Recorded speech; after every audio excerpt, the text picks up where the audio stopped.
Hello guys, welcome to my YouTube channel. Ang video natin for today is paano nga ba magda-download ng video ng TikTok in just 2 minutes. So napag-isip ko dito, syempre bago pa lang ako sa YouTube channel, syempre magpa-practice pa ako mag-edit. Ngayon lang ako nag-start, syempre subukan natin sa TikTok. Yun, wala pa akong knowledge guys, pati pag-edit. So pag-aaralan pa natin yan, kaya magta-try ako mag-content ng basic tutorial na paano mag-download ng video ng TikTok. Tara guys, samahan nyo ako matutunan ng pag-download ng video galing kay TikTok. Pero kung bago pa lang kayo sa channel ko, hit mo na ang subscribe button and click mo na rin ang notification bell para updated ka sa aking YouTube channel. So guys, let's go!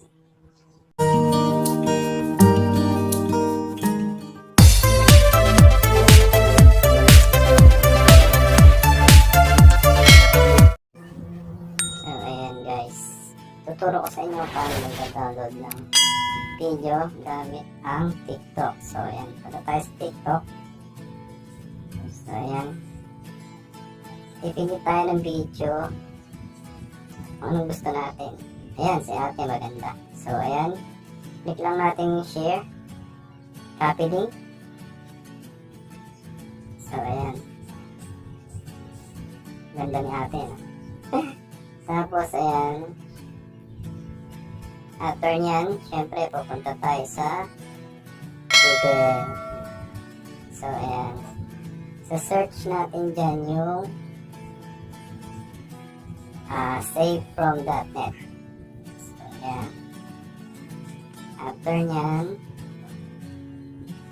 may makikita tayo dyan na green na box. Actually green yan. Doon natin ipipaste yung hinapin natin from TikTok. So ayan. So ayan guys, i-paste lang natin dyan. So mag-iintay lang tayo ng ilang seconds. Ayan. So ayan na. Click lang natin yung green button, nakalagay download. So yung MP4 540 yung napili ko para medyo mababa siya. So ayan, napakabilis lang yan, depende yan sa net natin guys. So ayan, hihintayin na lang natin siya mag-complete. Ayan. So ayan, complete na guys. Pwede na natin siyang papanood through gallery. Meron din siyang ayan. Kung crush mo ko, magagalit ako.